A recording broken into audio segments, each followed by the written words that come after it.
مسائل سے نمٹنے کا عملی طریقہ، مسائل کے حل کا سہ نکاتی فارمولا۔ میں انسانی زندگی میں در آنے والی پریشانیوں اور ان کے حل کے حوالے سے بعض اہل علم کے کام کو بنیاد بنا کر اپنے قریبی رفقا میں کچھ لیکچرز دے رہا ہوں، اس لیے یہ چیزیں ذہن میں تازہ ہیں۔ میں یہ چاہتا ہوں کہ آج کی اس ملاقات میں ان میں سے بعض چیزیں قارئین کے سامنے مزید پیش کی جائیں، مگر اس سے قبل پچھلے کالم کا خلاصہ کر لیں۔ پچھلے کالم میں جو بات بیان کی گئی تھی اس کا خلاصہ یہ تھا کہ مسائل دو پہلو سے ہمیں متاثر کرتے ہیں، یہ کہ ہمیں زبردست ذہنی خلفشار اور پریشانی میں مبتلا کر دیتے ہیں۔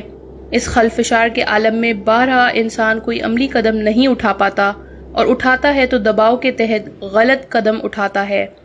دوسرا یہ کہ ذہنی خلفشار اور پریشانی اگر مسلسل قائم رہے تو ان گنت تکلیف دہ اور جان لیوا بیماریوں کا سبب بن جاتی ہے۔ اس لیے اس صورتحال سے جلد از جلد نکلنا ضروری ہوتا ہے۔ اس کا طریقہ یہ ہوتا ہے کہ مسئلے کے بدترین نتائج کو متعین کیجیے، ذہنی طور پر خود کو تیار کیجیے کہ آپ بدترین کا سامنا بھی کر لیں گے۔ اس کے بعد اس حل کی تلاش شروع کر دیجیے جو ان حالات میں بہترین ممکنہ حل ہو سکتا ہے۔ اس طریقہ کار کا فائدہ یہ ہے کہ انسان جب بدترین کو ذہنی طور پر قبول کرنے کے لیے تیار ہو جاتا ہے تو وہ ٹینشن اور پریشانی سے نکل جاتا ہے، جس کے بعد انسان کا ذہن پوری طرح مسئلے کے حل پر فوکس ہو جاتا ہے، اور ذہن انسانی اکثر حالات میں مسائل کا ایسا حل ڈھونڈ لیتا ہے جس سے بیشتر پریشانیاں ختم ہو جاتی ہیں۔ اس کالم پر بعض قارئین کا یہ فیڈ بیک آیا کہ جو کچھ میں نے لکھا وہ اپنی ذات میں مفید اور مؤثر ہے، لیکن عملی چیزیں بھی بیان کر کے مسائل سے نمٹنے کا طریقہ سکھایا جائے۔ آج کی اس ملاقات میں انشاءاللہ میں مسائل کے حل کا ایک عملی طریقہ آپ کے سامنے رکھنے کی کوشش کروں گا۔ پچھلے کالم میں جو آخری بات بیان کی گئی تھی، اس حل کی تلاش شروع کر دیجئے جو ان حالات میں بہترین ممکنہ حل ہو سکتا ہے۔ اس کا عملی طریقہ میں آج ایک سہ نکاتی فارمولے کی شکل میں آپ کے سامنے رکھوں گا۔ پہلا نقطہ، حل سے پہلے مسئلے کی تشخیص۔ اس ضمن میں پہلا نقطہ یہ ہے کہ مسئلہ پیش آنے پر ہم میں سے اکثر لوگ ایک بنیادی غلطی کرتے ہیں، وہ یہ کہ مسئلے کو پوری طرح سمجھے بغیر حل تلاش کرنے یا تجویز کرنے کی طرف چھلانگ لگا دیتے ہیں۔ یہ چھلانگ انسان کو مسائل کے گڑھے سے نکلنے کے بجائے بارہا اسے مسائل کی دلدل میں مزید دھکیل دیتی ہے۔ میں نے مسائل کو دلدل سے سوچ سمجھ کر تشبیہ دی ہے۔ دلدل میں گر جانے والا انسان اگر سوچے سمجھے بغیر ہاتھ پاؤں چلانے کی کوشش کرے گا تو نہ صرف دلدل سے نکلنے کی اس کی کوشش کامیاب نہیں ہوگی بلکہ وہ مزید گہرائی میں پھنس سکتا ہے۔ دلدل سے نکلنے کا بنیادی طریقہ یہی ہوتا ہے کہ غور سے ارد گرد کو دیکھا جائے۔ سب سے پہلے خارج سے مدد کے امکانات تلاش کیے جائیں کہ کوئی دوسرا شخص رسی پھینک کر ہمارے لیے دلدل سے نکلنا آسان کر دے، یا پھر درخت کی کوئی شاخ یا ٹہنی کسی طرح ہاتھ آ جائے جس سے ہم باہر نکل سکیں۔ یہ دونوں راستے بند ہوں تو چلنے کے بجائے تیرنے کے انداز میں دلدلی زمین سے نکلنا زیادہ مفید ہوتا ہے۔ تاہم انسان یہ سب اس وقت کرے گا جب اسے یہ معلوم ہوگا کہ وہ گڑھے میں نہیں دلدل میں گرا ہے۔ یہی وہ بات ہے جس کی طرف میں توجہ دلا رہا ہوں کہ مسائل میں سب سے خطرناک رویہ یہ ہے کہ مسئلے کی سنگینی کو پوری طرح سمجھے بغیر فیصلہ سازی شروع کر دی جائے۔ یہ حرکت بالکل ایسے ہے جیسے کوئی ڈاکٹر مرض کی تشخیص کیے بغیر نسخہ لکھنا شروع کر دے۔ ڈاکٹر دوا دینے سے قبل مریض سے علامات سنتے ہیں اور پھر اپنے اطمینان کے لیے متعلقہ ٹیسٹ کراتے ہیں۔ اس طرح ان کے سامنے مرض کی مکمل صورتحال آ جاتی ہے۔ درست تشخیص کیے بغیر درست دوا دینا ممکن نہیں ہے۔ ٹھیک ایسے ہی مسئلے کی تشخیص کیے بنا صحیح حل مل نہیں سکتا۔ اس کا طریقہ یہ ہے کہ مسئلے سے متعلق تمام بنیادی ڈیٹا، حقائق اور معلومات اکٹھی کر لیں اور مسئلے کے تمام پہلوؤں کو اپنے سامنے لے آئیں۔ اس کی ایک مثال یہ ہے کہ آج کل بے روزگاری بڑھ گئی ہے۔ نئے تعلیم یافتہ نوجوانوں کی بڑھتی ہوئی تعداد کے ساتھ ایسے بے روزگاروں کی تعداد میں بھی کثرت سے اضافہ ہو رہا ہے جو ملازمتوں سے فارغ ہو گئے ہیں۔ بے روزگاروں کی بڑی تعداد معاش کی وجہ سے بہت پریشان رہتی ہے۔ مایوسی، ڈپریشن کے علاوہ معاشی تنگی، بیکاری کا احساس اور گھروں میں تلخی اس کے روزمرہ نتائج ہیں۔ بہت سے لوگ اس صورتحال میں پریشان ہوتے رہتے ہیں، مختلف جگہوں پر جاب کے لیے کہتے رہتے ہیں اور صالحین سے دعا کی درخواست کرتے ہیں، حالانکہ وہ اگر حقائق جمع کرنا شروع کر دیں تو وہ دیکھیں گے کہ زندگی میں کہیں نہ کہیں ان کے لیے موقع ضرور موجود ہے، اور اگر موقع نظر نہیں آتا تو انہیں اپنی کوئی نہ کوئی کمزوری ضرور مل جائے گی۔ انہیں معلوم ہو جائے گا کہ ان کی صلاحیت یا علم میں کیا کمی ہے جس کی بنا پر انہیں جاب نہیں مل پا رہی۔ وہ وقت ضائع کرنے کے بجائے اپنی اس کمی کو پورا کرنے کی کوشش کر سکتے ہیں۔ وہ کوئی کورس کر سکتے ہیں، کوئی ٹریننگ لے سکتے ہیں۔ بارہا دیکھا گیا ہے کہ ملازمت انہی جگہوں سے نکل آیا کرتی ہے۔ حقائق اور تعصب۔ یہاں ایک اور اہم بات ہے جس کی طرف قارئین کی توجہ دلانا چاہتا ہوں، وہ یہ کہ بہت سے معاملات میں سارے اور مکمل حقائق سامنے رکھنے کی یہ بات اتنی سادہ نہیں رہتی جتنی نظر آتی ہے۔ اس کی وجہ یہ ہے کہ اکثر جو مسائل ہمیں پیش آتے ہیں وہ ہمارے ذاتی ہوتے ہیں۔ ان میں بارہا ہمارے تعصبات اور جذبات کا عمل دخل ہو جاتا ہے۔ یہ دونوں چیزیں اس بات کی اجازت نہیں دیتی کہ ہم درست حقائق جمع کر سکیں۔ اس کا سب سے بڑا اظہار رشتے ناتوں کی خرابیوں کی شکل میں سامنے آتا ہے۔ قریبی رشتہ داروں میں خرابی کی اصل وجہ یہ ہوتی ہے کہ جب ہم معاملے کو سمجھنے کی کوشش کر رہے ہوتے ہیں تو جذبات ہم پر غالب ہوتے ہیں، جس کے نتیجے میں ہم اکثر جذبات میں تصویر کا صرف ایک رخ سامنے رکھتے ہیں اور فیصلہ کر دیتے ہیں۔ اس سے بڑی خرابی پیدا ہو جاتی ہے۔ اس مسئلے سے نمٹنے کا عملی طریقہ یہ ہے کہ جب کبھی حقائق جمع کرنے کا وقت ہو تو اپنے خلاف خود ایک وکیل کی طرح حقائق جمع کریں، یعنی اپنے لیے حقائق جمع کرنے کے بجائے ایک مخالف کے نظریے سے صورتحال کا جائزہ لیں۔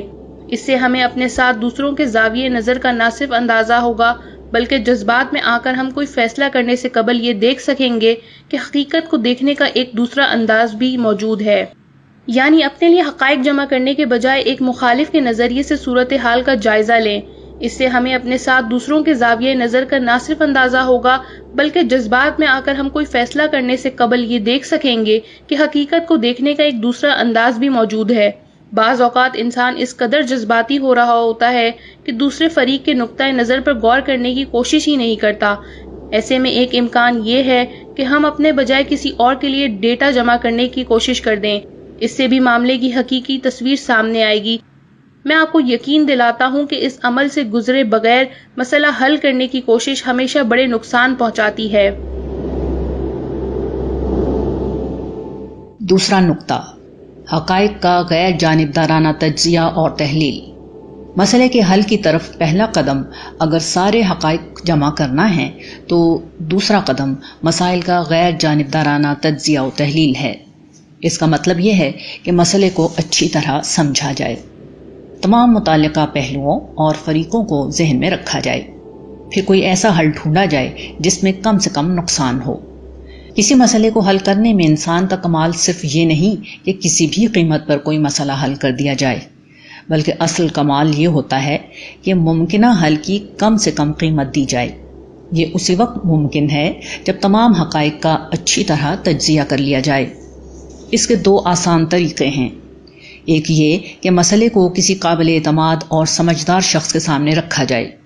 حقیقت یہ ہے کہ بیان کرنے سے بات، مسئلہ اور حل سب واضح ہو جاتے ہیں۔ بیان کرنے سے بارہا ہم دوسروں کو ہی نہیں بتاتے بلکہ خود بھی بہت سی چیزیں پہلی دفعہ جان لیتے ہیں، کیونکہ دوسرا آدمی سوال بھی اٹھاتا ہے اور اعتراض بھی کرتا ہے۔ اس کا مزید فائدہ یہ ہوتا ہے کہ مسئلے سے متعلق کوئی اور تجربہ کار شخص ہمیں اچھا مشورہ بھی دے سکتا ہے۔ تاہم بعض لوگ دوسرے کو کسی راز میں شریک نہیں کرنا چاہتے یا ان کے ارد گرد کوئی ایسا سمجھدار شخص موجود نہیں ہوتا۔ اس کا حل یہ ہے کہ مسئلے کے تمام پہلوؤں کو لکھ لیا جائے اور ساتھ ساتھ ممکنہ حل بما ان کی قیمت کے بھی تحریر میں لائے جائیں۔ اس دنیا میں کوئی مسئلہ لا ینحل نہیں ہوتا، اصل میں اس کی ایک قیمت ہوتی ہے جو ہم دے سکتے ہیں یا نہیں دے سکتے۔ ہمیں ایسی قیمت دریافت کرنی ہوتی ہے جو ہم دے سکتے ہوں۔ ایک سے زیادہ حل میں ہمیں کم از کم قیمت والا حل ڈھونڈنا ہوتا ہے۔ بولنے کی طرح لکھنے سے بھی انسان پر بہت کچھ واضح ہو جاتا ہے۔ اس عمل میں چونکہ ذہن پریشانی سے ہٹ کر حل کی طرف متوجہ ہو جاتا ہے، اس لیے ممکن ہے کہ لکھتے وقت خود ہی مسئلے کا اچھا حل سمجھ میں آ جائے۔ چنانچہ ایسے میں تمام ممکنہ اقدامات لکھیں اور ان میں سے بہترین ممکنہ قدم کی نشاندہی کر لیجئے۔ تیسرا نقطہ، کر ڈالیے۔ تیسرا نقطہ بہت سادہ ہے۔ جو حل سمجھ میں آ گیا ہے اسے کر ڈالیے، تذبذب میں نہ رہیے، کیونکہ ایسے میں پریشانی، ذہنی انتشار اور ٹینشن کے عناصر آپ کی جان کا روگ بنے رہیں گے۔ یاد رکھیے کہ انسان کو اصل نقصان مسائل سے نہیں پہنچتا، بلکہ اس ٹینشن اور پریشانی سے پہنچتا ہے جو اندر سے پیدا ہوتی ہے۔ اس لیے جس وقت انسان ایک فیصلہ کر لیتا ہے اسے اس پر عمل کر لینا چاہیے۔ اس کے بعد ہر طرح کی پریشانی ختم ہو جاتی ہے، کیونکہ انسان پہلے ہی ہر قدم کا جائزہ لے چکا ہوتا ہے، ناکامی کے ہر امکان کو سمجھ چکا ہوتا ہے اور کامیابی کی ہر قیمت کا اندازہ کر چکا ہوتا ہے۔ اس کے بعد تذبذب میں رہنے کا کوئی فائدہ نہیں۔ سو جو چاہے کر ڈالیے، جو سوچا ہے اسے کر ڈالیے۔ اس پورے عمل میں سب سے بڑا فائدہ یہ ہوتا ہے کہ انسان کا ذہن فکر و پریشانی میں الجھے رہنے کی بجائے مسئلے کے حل میں لگا رہتا ہے، جو کہ اپنی ذات میں ایک بہت بڑی کامیابی ہے۔ یہاں یہ بات بھی یاد رہنی چاہیے کہ زندگی میں بہت سے مسائل کا کوئی فوری حل نہیں ہوتا۔ ایسے مسائل کو صبر اور انتظار کے خانے میں ڈالنا چاہیے اور اللہ تعالیٰ سے اجر کا طلبگار رہنا چاہیے۔ یہ چیز مذہبی اصطلاح میں تفویض و توکل کہلاتی ہے۔ توکل کا مطلب یہ ہوتا ہے کہ اسباب پورے کر کے کوئی اقدام کرنا، اور تفویض کا مطلب ہوتا ہے کہ جہاں کوئی قدم اٹھانا بھی ممکن نہ ہو اس معاملے کو اللہ کے حوالے کر دینا۔ یہ ایمان کا اعلیٰ ترین درجہ ہے۔ اس طریقے کو اختیار کر کے انسان مسئلہ حل کرے نہ کرے، وہ چیز ضرور پا لیتا ہے جس کے لیے مسائل حل کیے جاتے ہیں، یعنی ذہنی سکون اور قلبی اطمینان۔ انسان کی تمام جدوجہد اصل میں انہی چیزوں کے لیے ہوتی ہے۔ یہ چیزیں اگر مسئلہ حل ہوئے بغیر اللہ کی عنایت سے صبر و تفویض اور توکل سے مل جائیں، تب بھی انسان اپنے اصل مقصد کو بہرحال پا لیتا ہے۔ آخری بات اس ضمن میں یہ ہے کہ یہی پورا سہ نکاتی فارمولہ دوسروں کے لیے بھی مؤثر ہوتا ہے۔